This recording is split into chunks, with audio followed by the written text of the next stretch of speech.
Shalom, shalom. On va étudier aujourd'hui Bezrat Hashem dans Sichot Haran, l'enseignement numéro 7. Là-bas, Rabbi Nachman nous enseigne qu'il est très bon pour chacun d'entre nous de déverser notre cœur devant Dieu béni soit-il, comme un enfant qui dialogue avec son père. Car l'Éternel béni soit-il nous a appelés ses enfants. Comme il est marqué, vous êtes les enfants de l'Éternel votre Dieu. C'est pour cette raison qu'il est très bon pour chacun d'entre nous de déverser notre cœur et de confier notre peine à Dieu béni soit-il, à la manière d'un enfant qui se plaint à son père. Et s'il peut paraître à l'homme que, selon ses actions, il ne mérite pas le titre d'enfant, de fils de Dieu béni soit-il, malgré tout l'Éternel, quant à lui, nous a appelés ses enfants dans la Torah. Comme ci ou comme ça, nous sommes ses enfants. Et s'il semble à la personne que Dieu l'a déchu de son statut d'enfant, malgré tout, il lui incombe d'accomplir son rôle, c'est-à-dire de se comporter comme l'enfant de Dieu, et l'Éternel, béni soit-il, fera ce que bon lui semble. Il est bon également de déverser notre cœur en supplication à Dieu jusqu'à pleurer et verser des larmes comme un enfant qui pleure devant son père. Et nous dit Rabbi Nachman, j'ai entendu cette histoire de mon grand-père Rabbi Nachman, lorsqu'il était sur un bateau, une fois, il n'avait pas de pain, et il n'avait pas mangé pendant plusieurs jours, jusqu'à qu'il est arrivé à une certaine ville, et là-bas il n'y avait pas de juifs, il n'y avait que des arabes. Il y a un arabe qui a pris Rabbi Nachman, et il lui a donné à manger. Rabbi Nachman n'avait pas mangé déjà depuis plusieurs jours, alors il s'est lavé les mains et il a fait la bénédiction à Motzi sur le pain. Et juste avant de manger son pain, tout d'un coup, une pensée lui est venue à l'esprit, une phrase qui était « Ne mange pas le pain sur lequel il y a un mauvais œil ». Et les pensées de ces tzadikim ne sont pas des choses vaines, c'est-à-dire c'est vraiment des messages de Dieu. Donc il ne savait pas quoi faire parce que d'un côté il avait déjà fait la bénédiction d'Amotzi sur le pain, et de l'autre côté il ne voulait pas manger à cause de cette pensée, qu'une pensée lui est venue à l'esprit et lui a dit de ne pas manger justement le pain sur lequel est posé un mauvais œil, en l'occurrence justement ce pain.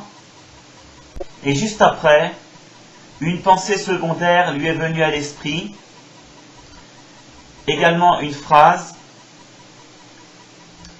qui dit « J'ai ordonné au corbeau de te nourrir ». C'est lorsque Dieu a parlé à Eliyahu Hanavi, il a dit à Eliyahu Hanavi de ne pas s'inquiéter et qu'il a ordonné au corbeau de lui amener son pain.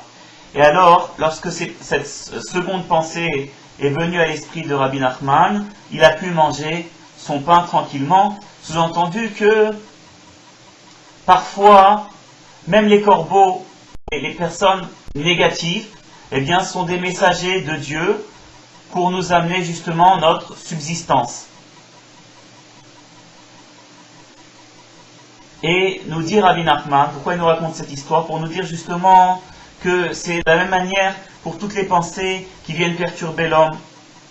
Lorsque une personne a une pensée d'éloignement, lorsqu'il ne se considère pas comme le Fils de Dieu, et il commence à avoir des pensées justement qui viennent lui prouver qu'il n'est pas le Fils de l'Éternel, malgré tout, s'il se renforce et qu'il fait ce qui lui incombe, c'est-à-dire qu'il accomplit son rôle de Fils de Dieu et qu'il prie à l'Éternel comme un fils qui parle avec son Père, alors Dieu béni soit-il lui enverra des pensées de rapprochement et des pensées positives par lesquelles il comprendra finalement qu'il est le Fils de l'Éternel malgré tout.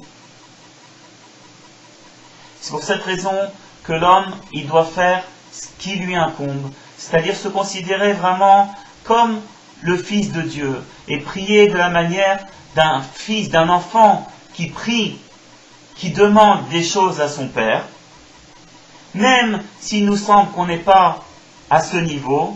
En vérité, Dieu béni soit-il, nous a déjà appelés ses enfants, et si on accomplit notre rôle, alors l'Éternel nous enverra des pensées positives et nous montrera justement qu'on est vraiment ses enfants.